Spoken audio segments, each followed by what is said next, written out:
Well, hey ho, everybody. You made it back to the Square the Circle Music channel. That's right. It's me, your pal, your host, Major. That funny-looking feller over in Western Oregon. Likes to hem and haw about his record collection. That's right. We talk about circles and squares, music collecting, music appreciation, vinyl records, all that great stuff. So, yeah, end of the year, beginning of a new year. Lots of fun, cool stuff floating around in the vinyl community as far as like the tag things go. So yeah, I wanted to jump on the fun bus and do some of that stuff. Hope that's all right with you guys. Let's see, I found a couple of lists that looked intriguing. Some of them looked like they were going to be kind of difficult to achieve all of said bullet points. Because my list has been pared down quite a bit over the last year or two. Sold off big chunks of my collection recently for whatever reasons I won't bore you with, but I've kind of narrowed it down now to the stuff that I really just, I make sure I, have the time to spin all the time. Because that's what it's about, truly, right? Is just kind of like enjoying what you have to its fullest extent. No, I'm not meaning to talk shit out there on a lot of you dudes and dudettes. I know how fun it is to kind of like build a giant collection of all these neat things. Collecting is great, it's fun. I myself just can't do that. I don't have the room for it, and I don't have the money to throw into it. It's a very expensive hobby. So yeah, I found a fantastic list of a new channel to me, a dude I've never seen before. I'm talking about, oh shit, what is it? It's Very Green, the Very Green Vinyl Guy, I think is the name of the channel. So everybody get over there, check out his channel. It's fantastic. He's got great tastes and lots of wonderful things to say, and devised this really fantastic list that we're all going to sit here and enjoy now. 20 points of interest here. So I'll just jump right into it. First one, he wants to hear from us. Our best purchase of the year. Or favorite purchase, I'm assuming, your favorite thing that you bought throughout the year of 2024. Mine just so happened to be this one. This is a Japanese progressive rock band called Shingetsu. Shingetsu, not really sure. Album's called Oni, O-N-I, released in 1979. This is a really, really fantastic album. Anyone that's into progressive rock, symphonic rock, you're really going to dig this a lot. Incredible instrumentations, just lots of great playing and ideas and tropes and things. Very, lots of elements of, like I said, symphonic rock. So there's kind of moments of real grand bombast and fantastic things happening. There's a female vocalist, also a male vocalist. They're just kind of all over the place. Lots of really cool, hooky, poppy moments, though, as well. Just a sheer joy. I was just so happy when I was able to kind of like get a hold of this, put the money down on it. It's really, really tough to find. There's only a few copies available online. This is something that most people would really never see in their local record store. I think I paid probably like $45 for it on Discogs. So whatever, it's something I've been looking at for, a long time. So glad that I was finally able to add this one to my collection. So that's my favorite purchase of the year. And so we're moving on. Number 2 is an album that turned 50, the Big 5-0, 1974. Lots to choose from, obviously. Fantastic year in all things, not just rock and roll. But yeah, 1974, this is kind of a big deal. Lots of big birthdays between 1974 and 1994 also for me, watching some of my favorite music that I was, a teenager and a young adult in the 90s, and watching all my favorite albums turn 30 and 35 and stuff this year has been really cool. But this one also being one of my most, cherished albums of all time. Turned 50 last year in 2024. Of course, I'm talking about Yes's Relayer. I laud this as being probably one of their greatest works, if not their greatest work. I mean, it's hard for me. We all know that Fragile is their best album. But yeah, this one took it to new heights in 1974. Of course, gorgeous artwork by Roger Dean. We've all seen this a million times and can't get past how incredible that is. And just, the scope and size of the music and the instrumentations and the ideas of this album, just, it just can't be matched. I especially love, the brief relationship they had with keyboardist, Patrick Moraz on this album. I really think that, of course, gives it its unique quality and sound, and just so many ideas that, again, in my opinion, just an opinion, far surpass the technical abilities and ideas and beauty that Rick Wakeman was capable of in the band, yes. We all know Rick Wakeman is an incredible player, but I just feel that these moments in Yes, with Patrick Moraz at the helm of the keyboards, it took the band to otherworldly places. So yeah, this was my big pick for an album turning 50 this last year. Let's see here. Number 3, an album that happens to define a genre. In my opinion, I could have picked a myriad of different ideas and things for this. But when I was kind of thumbing through the stuff that I've been spinning a lot in recent years, and I mentioned recently on another video that these guys are just, they were, right at the very forefront of creating it's not a genre, sorry, but it's a subgenre. But it's a very important subgenre, and it's a very kind of specific subgenre. I love electronic music. I listen to a lot of various types of electronic music, but these guys, with their indelible stamp on the world of electronic, kind of, ultimately responsible for the creation of what could be called krautrock, or, Berlin school style of electronic, mixing all the elements of rock and roll that we love with the newfangled sounds of electronic music and progressive rock and just everything else. And if you ask me, this album, Autobahn by Kraftwerk, 1968, 69, I want to say. Oh, fuck me, sorry, 1974.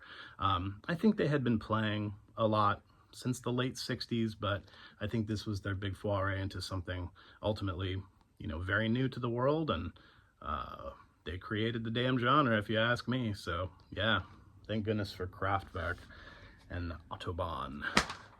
So yeah, they created krautrock, and so that's number 3. This is number 4. The best band from your home country or region. I'm hailing from the United States of America, and there's just, there's a lot going on here, always has been. So I narrowed it down, obviously, to region, but then I was like, well, there's lots of fantastic music that comes directly out of my hometown. I could mention my favorite rock band. They're a metal outfit. They do doom metal. They're from here. I'm from Eugene, Oregon. Well, technically from Springfield, Oregon, but they are neighboring cities. Nothing separates the two cities besides just a small river. I could throw, from literally where I'm standing right now, I could frickin' throw a stone into Eugene. And so it's like they're the same damn city. But here in Eugene, Oregon, we have this fantastic sludgy doom band called Yob. They're my favorite rock and roll band from here in my hometown. I don't have any LPs right now. I don't have any Yob LPs to show off, but I do have this fantastic band from here in Eugene, Oregon. I talk about them quite a bit on my channel. This is a band from the 70s, and they did music up and through the 80s as well. Really magnificent. You could call them progressive jazz, but they're more along the lines of kind of like world jazz, all kinds of unique funky sounds from all over the world. This is a band called Oregon. This release was on a label called Vanguard, and this is probably their most famous work because, people see the artwork and they just, wow, this magnificent, beautiful artwork, and the music is equally as impressive and gorgeous, and just kind of like, a tapestry of color and sound is truly what it is. I think this was their first release. Label called Vanguard. You've all heard of Vanguard. But then they did an album for ECM, and they did a bunch of albums on, what other label? Probably Windham Hill. I think they did an album for Windham Hill. Anyway, yeah, this is a group founded right here, right down the street here in Eugene, Oregon, at the University of Oregon. Yeah, I'm kind of waiting here on the TV. There's going to be a national football championship, and my hometown Oregon Ducks are going to win said championship today. So hooray for the University of Oregon, founders of this band called Oregon. Like I said, just a really unique and a variety of instruments and sounds. There's, you know, the percussionist doesn't play a simple drum kit setup. He plays like all kinds of like tabla drums and shakers and random like auxiliary instruments. And there's like oboe and like, you know, soprano saxophone and stand-up bass and keyboards and just like interesting, wild stuff. So if you like kind of like progressive world jazz, you'll be into this stuff. Yeah, pretty neato. From my hometown. Number 5 on the list, an artist you miss dearly. Artists leave us all the time. Very unfortunate. Boy, I don't know. There's just a handful of them that I miss dearly. I wanted to talk about Chris Squire. Miss having Chris Squire around, and whatever, you know, Tom Petty, and just, you know, all these artists, Bowie and whatever. But one that I associated so closely with, you know, that was making so much great music from my, you know, formative years, my teenage years, and into adulthood and stuff. It was just a force to be reckoned with. As far as songwriting and musicality and vocal stylings and everything, I just didn't have anything on LP to show off, but I have a CD of one of my favorite albums that he was involved with. Obviously, I'm talking about Chris Cornell. That one hit me harder than just about every other artist that has passed in recent years. Sad because he still had so much life to live. You know, drugs are a motherfucker. Addiction is a motherfucker. So, yeah, I don't really want to get too much more into this. I shed a few tears when I found out that Chris Cornell died. But yeah, bless his soul. And this is one of his greatest works, if you ask me. Audioslave's first self-titled album from, I believe, 2000, maybe 2001, 2002, excuse me. But yeah, rest his soul, Chris Cornell. Miss him dearly. Okay, number 6, the best live album that you've got, your favorite live album. I don't have a lot of live albums anymore. Managed to get rid of a lot of them, like I said, when I had to do that big sell-off of my collection that I did, and I'm not a huge fan of live albums. I've talked about some of my favorite live albums in the past on my silly little channel here, but I believe this was the only one that I kept when I did that big sell-off. So yeah, it's an absolute joy. I love this one dearly. A huge fan of Windham Hill Records. They're one of my favorite labels. I love all their artists. This is a collection of some of their, you know, most stalwart artists, you know, members that were obviously founding members of this record label, William Ackerman and George Winston and whatnot. But yeah, they all got together, and I believe this was played at no, they weren't sure how this was going to be received in the public, and so they didn't book a large venue for this first album that they did. In subsequent years, because it was such a success and they had such a good turnout, it was received so well, they did book Carnegie Hall and sell out Carnegie Hall with their live Windham Hill. Like I said, you know, artists like Mark Isham, Liz Story, Tim Story, the founding member Will Ackerman, and a few others, you know, Alex DeGrassi. You've heard all these names, you've seen all their LPs in bargain bins. No one gives a shit about this music, but I adore it. And this live album happens to be fucking legit. It is legit. It sounds incredible, and all of the playing, everything is just top notch. They sounded wonderful that night. Beautiful photography. Yeah, so that's, you know, that's basically my favorite live album. Favorite live album, what's next? Oh, this was a fun one. Number 7. So You Just Got Dumped. He or she or they or whatever, they just shit-canned you. They just broke your heart and left you all alone. What album are you going to reach for? What album are you going to listen to? This was kind of, again, kind of a tough one. I don't know. I don't have a ton of music in my collection that automatically makes me associate with, you know, a past lover or anything like that. But I know what I reach for when I want to basically just feel just the music and nothing else. It's not that I like disassociate. I just like, I know where I want to go, and I go into like, kind of like into a rabbit hole, basically. This album is just a fantastic kind of delving into something where the entire world around me disappears, and I can it's just the type of music where like you can like focus deeply in on it and get so much enriching things from it, or it can just be like something that is, you know, kind of just a big psychedelic all enveloping thing around you and just kind of gives you a big squeeze. Anyway, one of my favorite bands, basically my favorite newish band, my favorite kind of like modern progressive rock band. I talk about these guys incessantly, but this one's just kind of the go-to. This would be an album that I would just, you know, it'd be easy to just kind of forget all my woes because it just, like I said, it envelops you.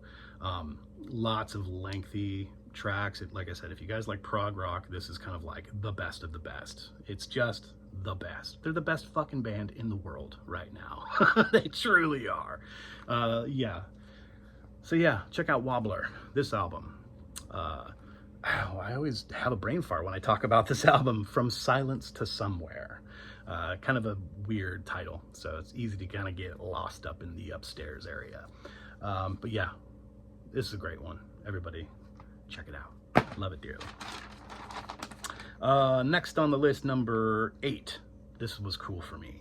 Number 8 is the album with the best sounding drums. What album to you has the best sounding drums? Oh man, I took my time with this one. I happen to be a drummer by trade. I'm a drummer, always have been my whole life. But I have, you know, certain ideas and concepts and things in my physiology and within my brain and whatever of like what makes me latch on to specific drummers or drum sounds. I don't know. I kind of peeled through the whole collection and really couldn't find anything on LP that I really gravitated toward. And then of course I went toward kind of like my favorite drummers and my favorite drummers that I have on LPs. Just go like, yeah, that's great playing, but it just ultimately doesn't sound fantastic. You know, I'm reaching for like Billy Cobham and, you know, lots of other cool things. And I was like, yeah, he's an incredible player and the drums are fantastic, but they don't sound very fantastic. So yeah, I didn't have anything on LP to share, but I do have this CD recording, of course, another one of my very favorite bands, and this man is my favorite drummer of all time. Of course, I'm talking about Danny Carey from the band Tool. But his performance, not just because of his performance, but because of the way they got the drums to sound and how the raw, uncut nature of the sound that they got. And he is so meticulous about his tuning of his drums, the positioning, the tuning, how they got the mics set up, everything. Anyway, the drum introduction to the song Ticks and Leeches on this album, Boys and Girls. Holy shit. Not only, again, technicality, highly impressive, the nature of what he's doing, but the sound of it all is magnificent. You put that shit in headphones and the whole song just blows you away. But that the introduction before the bass guitar kicks in, where it's just drums, it's like maybe a 35-second drum intro of, you know, just this loping, you know, chugging, steady drum thing that he's doing. It's just impeccable. It's incredible. And, you know, they revisit the theme of that drum sound at the end of the song, and it's just all chaotic and crazy and just equally as bombastic. So yeah, everybody check out the track Ticks and Leeches from the album Lateralis, 2001, I think. Yeah, 2001, from the band Tool. Pretty incredible drum sound. Oh boy, number 9. What does it say? Oh yeah, favorite artist from 2 different bands. This again was another really tough one for me because my collection has been pared down so much, and I'm not a huge lover of like classic rock and stuff from like the 60s, 70s, where, you know, that was a time in rock and roll history when bands were just kind of like sharing members all around and that whole thing, you know, and it's just like that kind of became not a rarity, but it just became less common, I guess you could say, in 90s, 2000s and onward. and my collection isn't as extensive as it used to be, so I just had a hard time kind of piecing this together. But again, not an LP I can show off, but one of my favorite albums from a group of artists, and it's just fantastic. So everybody remembers Stone Temple Pilots, right? Well, the two brothers that play lead guitar and bass guitar, the DeLeo brothers, they formed Stone Temple Pilots, and they did that, for a decade or more, 20 years or whatever before Scott Weiland died. Well, just as Scott Weiland was starting to kind of like really sink into his, horrible, drug-fueled nightmare that he was going into, they wanted to keep playing music, but they started this project with the lead singer from the band Filter from the 90s. His name is Richard Patrick. And they had this one and done group called Army of Anyone. This was sometime in like 2004, I want to say. Something like that. Maybe a little later. 2000. Oh no, that was earlier. Right around 2000. Anyway, I can't read anything anymore on the backs of CDs, but this is the DeLeo brothers, also from Stone Temple Pilots. In this group, Army of Anyone, again, like I said, one and done, never released on vinyl. It's an absolutely fantastic album. Anyone likes that sound, the kind of 90s into the 2000s, just, hard rock sound, it's really, and the production value of the album too is just top notch. So yeah, everyone check out this album, Army of Anyone, featuring the DeLeo brothers, also from Stone Temple Pilots. Okay, all right, we're halfway through, and this was kind of a no-brainer for me personally, but I don't know, I'm kind of a hater, so I try not to be. I've tried to grow into this and them for decades. This is music that has obviously been around forever, and we all grew up listening to it, and it's everywhere. But number 10 is Beatles or Stones. Duh, the Beatles for me, far and away. This is my favorite Beatles album, Let It Be. I'm not gonna like just turn this into a shit talking video, guys, even though I really want to, but fuck the Stones. They're so awful. They're so terrible. Anyone that likes the Rolling Stones, oh God. Okay, whatever. I'm not gonna go that far.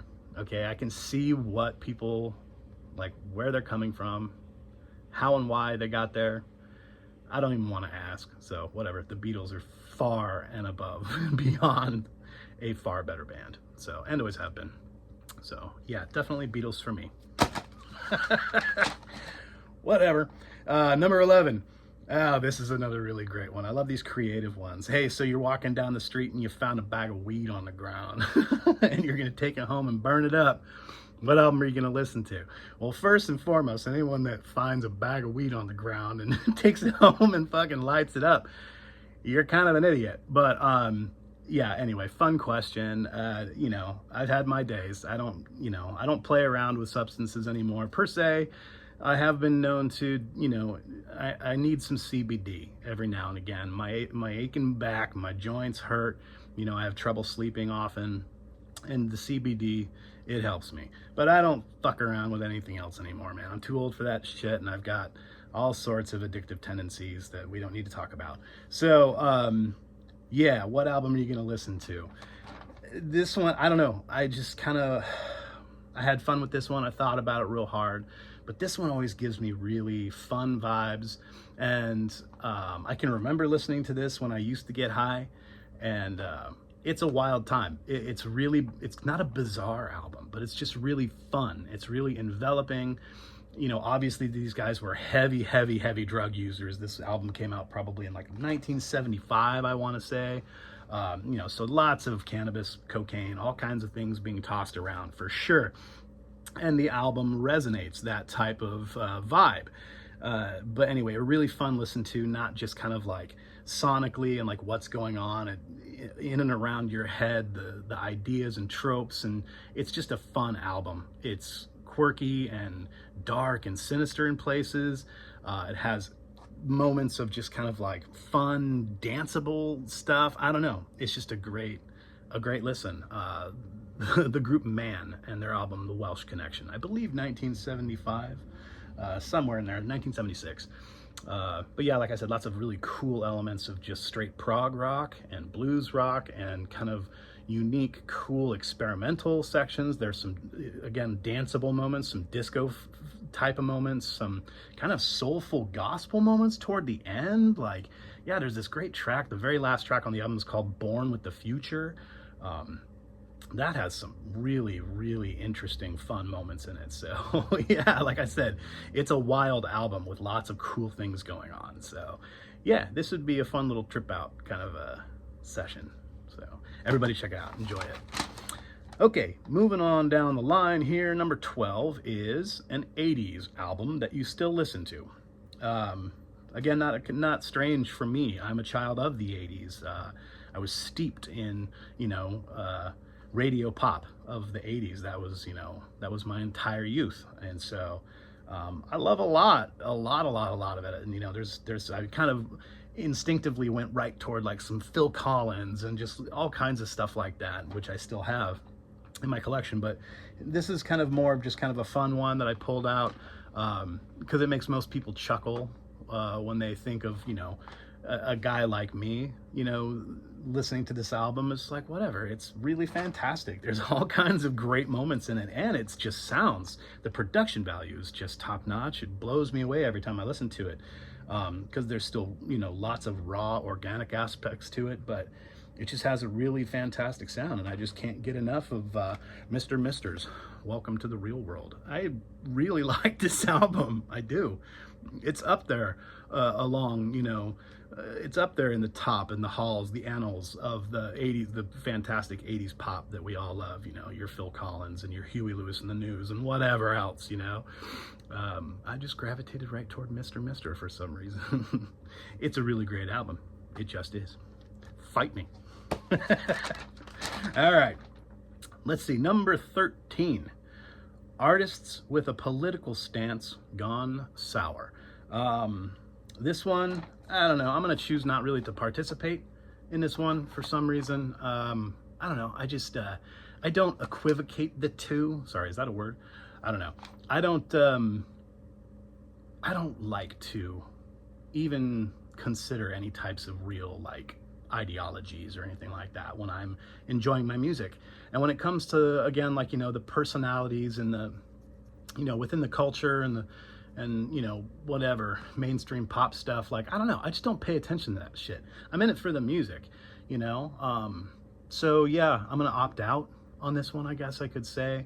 I don't even have enough of an opinion of anyone's opinions. I don't listen to it. I don't pay attention to it. I could give two fucks about what any of these famous artists or musicians or, whoever that's involved in modern day or past culture. I don't care what any of them have to say. And I guess I could go as far as to say, there's some people out there that put themselves into a philanthropic kind of a thing, and I can respect and love that. I don't know. I would say I would, gravitate more toward giving somebody positive energy because they are involving themselves in a philanthropic or pseudo-political arena and using their, their pop status to kind of help elevate. I don't know. I don't really recall anyone in recent past trying to, using their pop status to elevate their voice and bring someone into the light more. Yeah, I just don't pay attention to that shit, so I don't even fucking care. I don't want to talk about it. Who cares? Skipping all that. Number 14. Your favorite record label.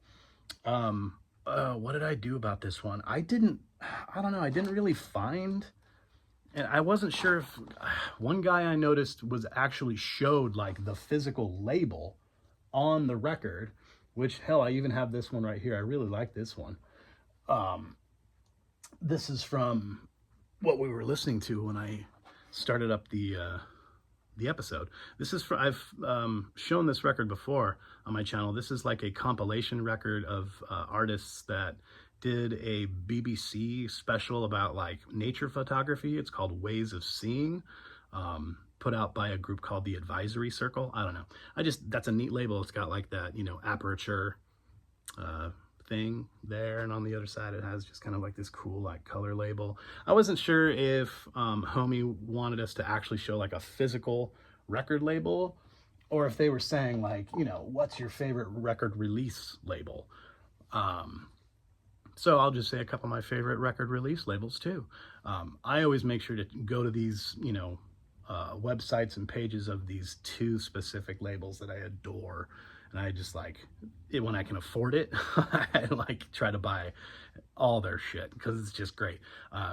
Primarily one that I love that's based out of Copenhagen, Denmark, called El Paraíso Records. Everybody go check out El Paraíso Records. Just chock full of like, you know, fusion jazz, you know, hard rock, stoner jazz, whatever you want to call it. Like, it's a magnificent label. And another one that I hold near and dear to my heart that does all sorts of things. They find all kinds of like previously released and like kind of forgotten stuff and kind of, you know, buy up the rights to it and re-release it. All kinds of, you know, interesting like antique basement, you know, kind of tapes and reels and stuff, and bring those back up to the limelight. And they highlight all sorts of like interesting kind of like dark ambient and those types of artists, and artists that are just, you know, really far outside the norm of like modern pop music culture. It's a label called Sacred Bones. Everybody check out Sacred Bones Records as well. Yeah, so that's the label thing. I wasn't really sure exactly how to hit that one right on the head, but I think I did. Where are we? We're at number 15. No. Yes, we are at number 15, and a run of 3 singles, a run of your 3 favorite singles. Again, a really tough one for me to participate in. I don't collect 7-inch singles. I have no use for them. I'm not a DJ. I don't enjoy like putting on one song and then having to get up and flip it over to only listen to one more song. I wasn't raised in the 50s, 60s, and 70s when singles were a big deal and a big thing. It's just not my bag. I don't like holding on to a ton of stupid little 7-inch records, and like, I'm a 12-inch LP guy. That's what I collect. I do have a smattering of 7-inch singles that I started getting for my son, because I got my son like a tiny little, like, you know, it's not Fisher Price. What is it? It's some brand that makes these little 7-inch players, and he enjoys it. I got him some little records, and I started buying stuff. I'm like, hey kid, you got to start listening to this stuff. So I have some singles for him that I got, and I don't have 3 in sequence. I wish I did, but I've got it pretty close. Again, another one of my favorite bands of all time. We've already talked about them a whole bunch. We're probably going to talk more about them. The band Yes, and I do happen to have 2 sequential releases from 1972. Once Fragile was such a monster hit here in America, they finally pressed a 7-inch single of Roundabout in 1972, a year after it was actually released in England. And on the B-side is Long Distance Runaround. So yeah, that's cool. And, you know, gave it to my son. He likes the Roundabout song. Everybody likes the Roundabout song. And then again, later in 1972, because they had just released Close to the Edge. So it's the And You and I single, parts 1 and 2, all on the same little guy. One of my favorite songs by them. So that's cool. That's all I got. Just 2 of them, 2 little singles put out by Atlantic in 1972. So pretty close. Almost nailed it. All right. Sorry, I'm like shimmying a lot here, guys. We're on the floor tonight. We're just hanging out on the floor. Getting close to the end here. Let's see. Another one that's difficult for me to participate in.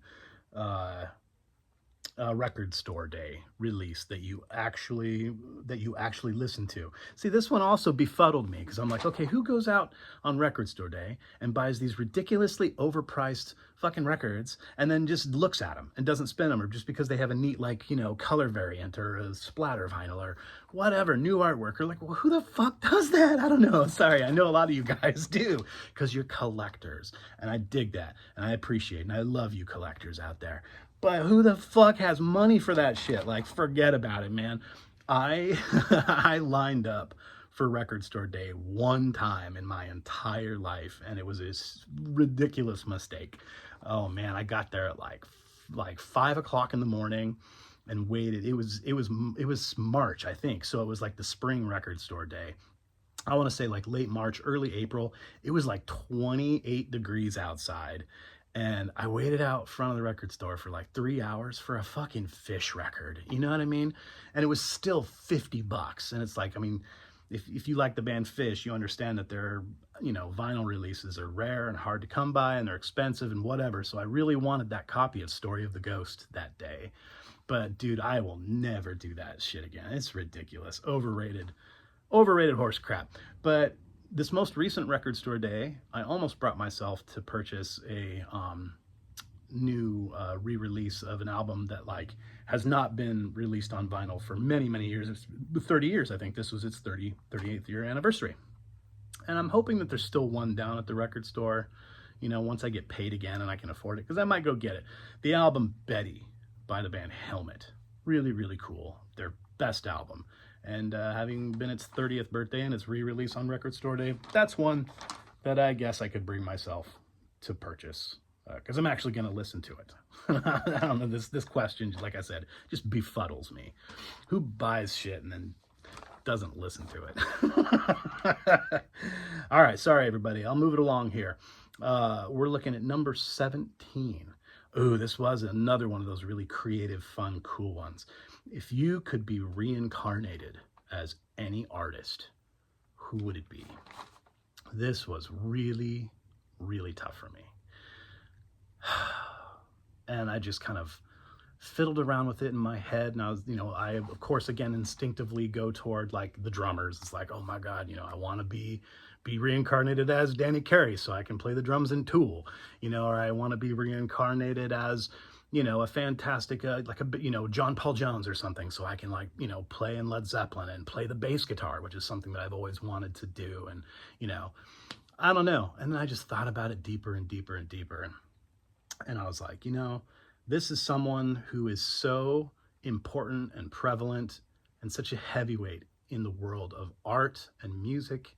And I would love to be reincarnated as this guy. Plus, I want to learn how to play the piano. I know with my time here on Earth, I know I can still learn how to play the piano. And there's nothing holding me back except for myself. I understand that. But the level of, like I said, creative genius and artistry in all facets of music and culture and actual like visual art and all sorts of things. Like the guy is just a powerhouse, of everything. And boy, if I could reincarnate myself into him, what an interesting life it would be. I would like to be reincarnated as Brian Eno, for all the obvious reasons. So that would be, this is a great album called The Ship that he just did. Well, not just, I think it was it was a while ago now, 10 years ago. This album's 10 years old, but a really cool introspective journey into what he was doing for a short while in his personal, private releases, not really like collaborating with anybody else. This is all his idea and his music. He does a lot of vocalizations on this. It's really cool, haunting, just kind of like, the idea of you're just like aboard a ghost ship, basically. It's just really neat, ethereal, dark, sonic scenescapes by the man, Brian Eno. So really cool album. Everyone check this out. Okay, guys, we're getting too close. Sorry it's taken so long. Number 18. This was fun too. Because I don't really, oftentimes I don't really focus heavily on lyricism. That's kind of like a little bit of a retardation I have within myself. Not that it's like a problem. It's just, that's the type of dude I am. And that's what's in my head and heart is my mind is always very heavily focused on rhythm, melody, harmony, those types of things that really kind of, in my opinion, are the kind of like, it's what makes me focus hardest on what's being presented to me. Because those are the elements and aspects of music that I love and adore and I just kind of associate with. I'm always finding like, the melodies and making the harmonies in my head and trying to sing the harmonies, and I'm always making the rhythms and tapping them out on my body, and it's just kind of like, that's what type of animal I am. I don't have the I guess you could say the muse or the spirit within me that kind of like is able to really heavily focus on the posy, on the the lyrical art and aspects of these songs. If I try really hard and I really find these unique artists that really pull it out of me, I'm able to do it. But more or less, the vocalists in these bands and groups that I love, it's like it's just another instrument to me, and it could be all just like gobbledygook. I don't even know what they're singing or what they're talking about, and most of the time don't give a shit. So when I do find these like special vocalists that have lyrics that can actually be understood whilst they're singing, and can be somewhat well interpreted. You don't have, it's not all like highly, subjectified. And it's like, you could kind of like put yourself in the shoes of these artists and really understand what it is they're trying to convey. That's hard for me. It takes a lot of like, it takes a lot of mental prowess for me. So I hone in on certain lyricists, and this is 3 lines. That's what the homeboy was asking for. He was asking for 3 lines of lyrics from one of your favorite songs, and lyrics that just mean a lot to you. So I'm going to go ahead and just go into it here. This is 3 lines from my favorite song by Tool. Again, yes, the band Tool, and their lyricist Maynard James Keenan. 3 lines of poem from their song Right Into. Again, on that album we were just talking about, Lateralis. Or no, sorry, Right Into is on 10,000 Days. So 2007's album, 10,000 Days. Monkeys killing over pieces of the ground. Give them thumbs, they make a club to beat their brother down. How they've survived so misguided is a mystery. Repugnant is a creature who would squander the ability to lift an eye to heaven, conscious of his fleeting time here. Yeah, that shit means a lot to me. Cool stuff. So yeah, everybody check that album out. Masterpiece, if you ask me. Number 19. An album you never tire of. Well, that was easy, because I have a handful of them that I'll never get rid of. I already talked about that. But this is one that, hell, even some of the rock and roll and the prog rock and albums that I've carried around for 30 years and this and that, like sometimes you kind of like, all right, I don't need to listen to that for three or so years, and I'll get back to it, but I don't need to listen to it right now. This isn't that. This is an album I've had for 35 years, and I will put it on anytime, anywhere, and never, ever, ever get sick of it.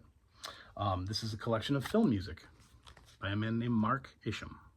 He is primarily a jazz trumpeter, but he has, done many, many, many things. And this is, some of his compositions for film that he did in the mid-'80s. And he plays all the instruments, synthesizers and orchestral instruments, percussion, trumpet, all sorts of things. Collection of 3 movies, one called Mrs. Selfo, one called The Times of Harvey Milk, and my favorite film of all time, Never Cry Wolf. So yeah, film music by Mark Isham. It's a masterpiece. Yeah, anyone that digs ambient film score, check it out. It's fantastic. Okay, well, that was 19. And the last one on the list is your favorite VC channel. Well, no duh, my favorite VC channel is the Square the Circle Music Channel. No, I'm kidding around. My favorite music channel is still, well, there's a lot of them, and they're all fantastic, and I'm not trying to play favorites, but I still tune in on the regular. I make sure to tune in to John Bellamy's channel. John Bellamy, fantastic dude over in Wales, and he's always got something great to say. He rarely posts, but when he does, he's always got something good to say, and he's got fantastic taste in music, lots of cool stuff to show off. So everyone go check out John Bellamy's channel. But yeah, that'll do it for my fun little VC list. So everybody, you know, go check out Pretty Green Vinyl Guy's channel as well. He did this year's tag. And so I look forward to more interesting things in 2025. We'll see what happens. They're in the skies. They're watching us. So yeah, keep them clean, guys. Peace in the crease. From yours truly, Aaron Major over here in Western Oregon. Later.